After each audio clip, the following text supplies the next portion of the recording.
Também num dos principais afluentes da margem esquerda do rio Paiva, está prevista a construção do aproveitamento hidroelétrico do Covelo de Paivô, com uma distância entre a barragem e a central de turbinagem de aproximadamente 1,5 km.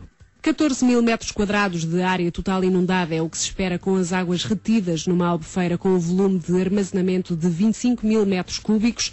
Em ano médio pode vir a produzir-se com esta nova mini hídrica, que irá alterar o caudal do rio Trutícola Paivô, cerca de 3.327 megawatts de energia. Pretende-se construir a barragem propriamente dita e instalar a central de turbinagem a 1.500 metros da barragem. Nestes 1.500 metros, o caudal do rio vai ser totalmente desviado e o rio acabar por morrer, à semelhança do que acontece no Ardena, já que a água é totalmente desviada, especialmente no período de primavera e verão. Para além disso, o rio serve a vários regadios tradicionais, um deles da povoação de Covelo de Paivó, que fica exatamente neste troço a captação, num açude tradicional, o que nos leva a estar convictos e a ter a certeza que, a manter-se as práticas de outros locais, esses regadios irão desaparecer. Nós julgamos que é muito positivo que, ainda no âmbito do edital, as pessoas, todos os interessados, coloquem quer as suas dúvidas, quer as suas questões à administração. Isso vai ajudar a administração, naturalmente, também a ponderar, se aquele projeto tem realmente interesse ou se há outros interesses e outros valores a defender. Obviamente que se notarmos que há valores de conservação da natureza, da biodiversidade a defender, teremos uma posição diferente de que se não existir esse tipo de atitude e esse tipo de valores. O potencial de aproveitamento de energia mini-hídrica concentra-se sobretudo na região centro e no norte do país, com um total de 98 centrais que correspondem a 256 megawatts de potência instalada, que resulta numa produção de 815 gigawatts ano. Na região norte, os números revelam que, além das 20 grandes hídricas, existem aproximadamente 60 pequenas centrais, que representam cerca de 700 gigawatts por hora de potência média anual instalada. A Administração de Recursos Hídricos do Norte revela que, em fase de apreciação ambiental, estão mais de uma dezena de projetos, entre cerca de 150 pedidos de exploração que aguardam avaliação final. Nos últimos 10 anos temos cerca de 600 pedidos e cerca de 85% a 90% destes pedidos não são autorizados. Portanto, isso também dá uma ideia do rigor e de alguma exigência que tem sido efetuada na apreciação de todo este conjunto de pedidos. Destas pequenas centrais, grosso modo, significam, se fizéssemos o que é que, em termos de emissões, de consumo de fuel, óleo e petróleo poderiam ser necessários, correspondem a evitar cerca de 250 mil toneladas de carbono por ano, o que dá cerca de 50 a 70 mil viaturas por ano. Portanto, há aqui um ganho ambiental. No concelho de Felgueiras será construída no rio Bugio a nova mini-hídrica de Lourido, com o açude a poucos metros da quase centenária central do Corvette. Espera-se dos 2,3 megawatts implantados de potência máxima, uma produção de cerca de 6,3 gigawatts por ano. Os impactos da mini-hídrica são muito próximos daqueles que se vê hoje em dia, já que os açudes também já existem a derivação dos caudais para a rega.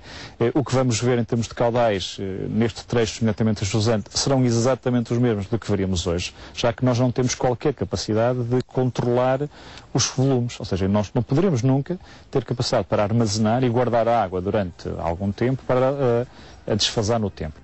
Ao longo do Val do Ave encontramos mais de 30 aproveitamentos hidroelétricos, muitos deles associados à indústria têxtil, mas ou porque as indústrias deixaram de existir ou devido a uma exploração pouco rentável do recurso, a verdade é que muitas dessas mini-hídricas estão hoje esquecidas no rio Bugio. Numa mini-hídrica, manter o caudal ecológico é uma obrigação que nem sempre se vê cumprida.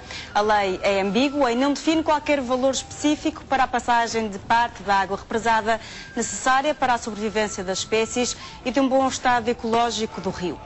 Entre os impactos ambientais de uma mini-hídrica, a perda de caudal é o que mexe diretamente com a vida e a biodiversidade de um rio, Com o represamento da água numa albufeira, desaparece por muitos quilómetros a habitual corrente que alimenta a distância entre o açude e a central de restituição.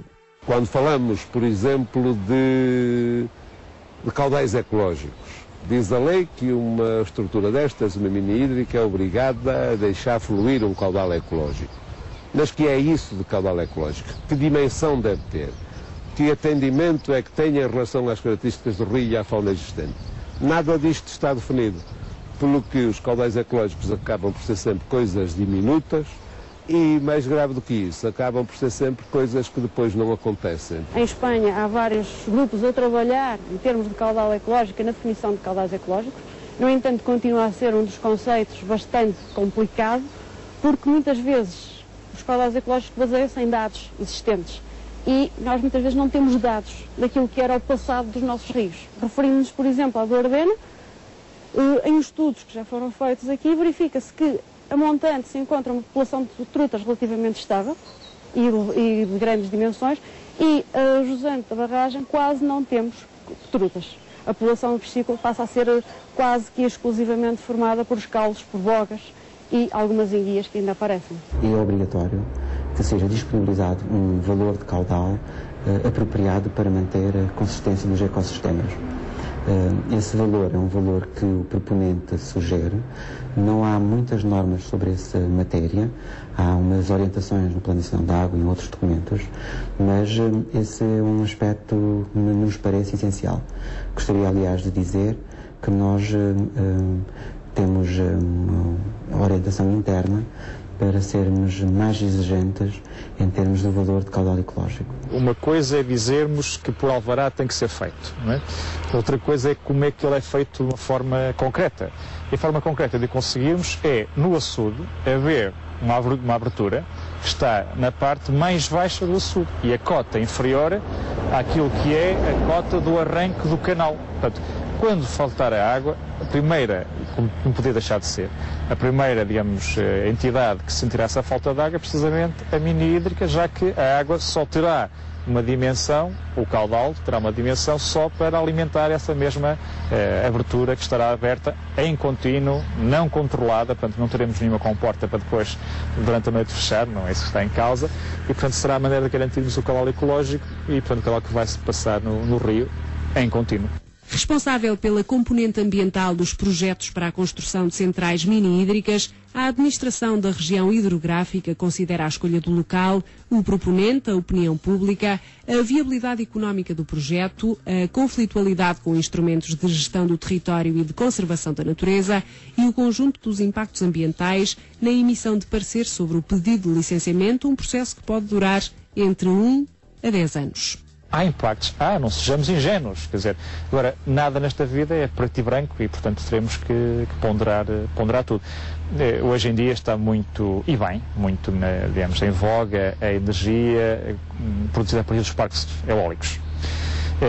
E eu repito, a energia produzida, porque o que os parques eólicos não fazem, como esta mini hídrica também não vai fazer, é a garantia de que eu tenho energia quando preciso dela. Isso é a potência. Isso não é compatível com uma mini hídrica como esta, que vai estar dependente do regime do rio, que eu não consigo controlar. E não é dependente dos parques eólicos, que também não conseguimos ainda armazenar o vento. O ganho energético nós conseguimos contabilizá-lo. Falamos em determinados megawatts, falamos que isso é convertido em não sei quantos euros. O ganho ou a perda paisagística, a perda de qualidade. Se formos falar em termos monetários, deixamos de conseguir contabilizá-la. Até que ponto é que será a melhor opção? Isso é uma das coisas que deixamos um bocadinho para os economistas para fazer as contas, pensando que eles tenham alguma formação, e por isso é que também já se começa a ter também o ramo da economia do ambiente, para poder fazer um bocadinho esta gestão. A biodiversidade portuguesa é muitas vezes tida como garantida ou simplesmente ignorada por não se reconhecer qualquer utilidade na preservação dos ecossistemas. As construções de barragens de aproveitamento hidroelétrico só são consideradas mini-hídricas pela capacidade de eletricidade a produzir, não pela dimensão que estas construções querem atingir. Veja-se o caso do projeto de Felgueiras. Com a capa das energias renováveis, o homem apropria-se do rio, interfere com o seu caudal, provocando o desaparecimento de muitas espécies piscícolas, promove a erosão das margens e altera a paisagem natural portadora de vida. Tudo isto são custos ambientais irrecuperáveis, mas estas parcelas são intencionalmente excluídas da fatura energética.